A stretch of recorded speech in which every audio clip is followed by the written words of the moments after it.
Hey guys, Mark McMahon Real Estate. What if you could double your listing appointment close rate because you had more options for your sellers? Would you invest 10 minutes of your time to learn? I bet you would, because I know I did. Today we're going to go over the ways I built my business, closing almost all my seller appointments and helping a lot of people while I was at it. Let's get right to it. Starting out in real estate 17 years ago, I didn't know what direction to go. So my first deal was, actually my first two deals were with people that we knew. They were actually my wife's friends, and they were these people, both of these people were looking for condos here in Orange County. That was great, man. I had two clients at one time. I had just gotten my license, and I pretty much was convinced I was going to set the world on fire. I was able to find both of them a deal, and it took a long time. We looked at so many places, but we ended up getting two deals. We both went both of them into escrow about the same time, so I got two paychecks in probably the first 3 months, and it was amazing, right? So I thought, this is it. This is easy. It was a lot of work, but it wasn't that much work for the amount of money I made. I made like 20 grand, and at that time, we were hurting a little bit for money, so just getting that much money was insanity. The only thing that I did wrong was I was completely dead in the water because I didn't actually do any marketing during that time. I hadn't even started. My pipeline was empty. I needed to make some money. I went to work as a contractor, because I was a contractor in the past, for the banks doing foreclosures in 2007. I worked with REO agents, and that opened my eyes. A lot of them were investors too. I watched and learned, and I started talking to them about the properties I thought would be a good fit. And I was able to write a few offers from that. The rest is history. I was able to grow my list of people that wanted to buy these REO properties, and all I had to do was show them to them. Now, yes, there were a few people that went around me and went ahead and put offers in on their own, but most of the people I had established a relationship with, and I was able to go ahead and write the offers for them, which was amazing. Now, there's a lot of way to generate leads. You can obviously just get them from the MLS and show those to people. But one of the things that we did also was we actually started cold calling houses, and we started sending out mailers. Now, why did we do that? We're real estate agents, now we're contractors for the bank, and now we're back to real estate agents again. Well, we were trying to get a long list of investors that would buy properties on a regular basis. And I know everybody's worked with investors before, and they tend to be very much so a pain in the butt. But it's not really them that's the pain in the butt. It's generally us as real estate agents that don't bring them what they want. We tend to bring them what we want to sell them. So anyway, what we ended up doing was we would find these houses off market also. Like I said, we would bring deals to agents that were listed, and then we also had our own program going where we did cold calling and mailers, where people would call us and let us know that they wanted to sell their house. So this was really cool for us. It did a few things for us.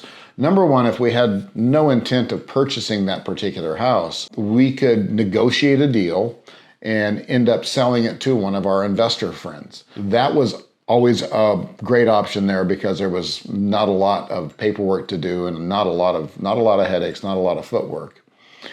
Now, the second thing we could do is buy it for ourselves, which was the be-all, end-all for us at that point.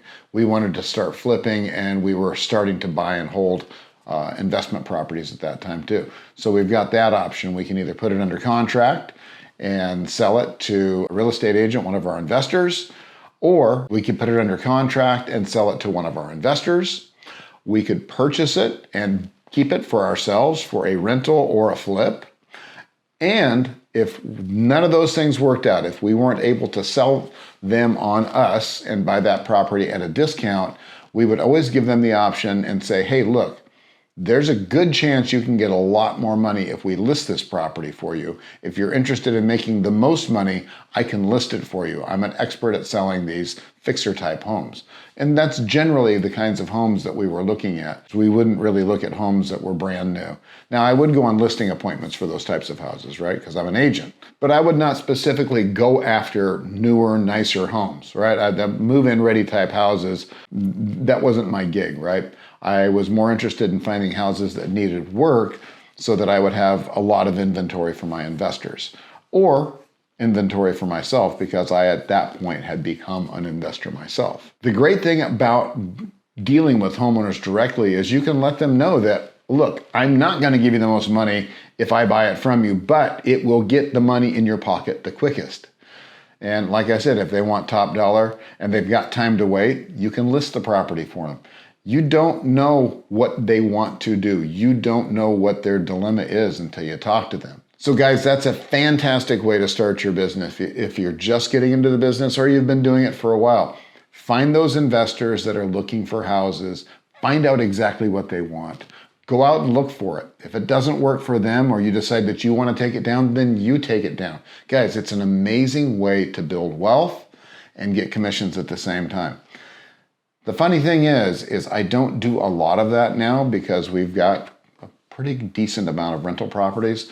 And we have a fairly constant flow of flip properties now, so I'm not working with other investors as much as I used to. We still sell the occasional house that we can't take down, or maybe that's too far out of the way. But guys, this is exactly how we built our portfolio. It's exactly how we built our buyers list for investors, and it's exactly how we make commissions or made commissions when we were hurting for money. It's an amazing business plan and it really does work. If you guys are interested in getting started and doing this, I've got a free mini course. I know free always doesn't sound free, but this is absolutely free. I just want you guys to get started. It's a free course on exactly how to find those 5 first investors that you're going to need to get started. You got to have clients, right? As a real estate agent. So this will teach you how to find those 5 investors. And also, if you are just getting started as an investor and not as a real estate agent, you can use this for the same thing, guys. It's going to teach you exactly how to find those first 5 investors so that you got people to sell properties to when you get them under contract. Guys, I hope you enjoyed this. If you did, please like the video. Please sign up for notifications so that every time we drop a video, you get notified, and subscribe to our channel. I'll talk to you guys later. See you next time.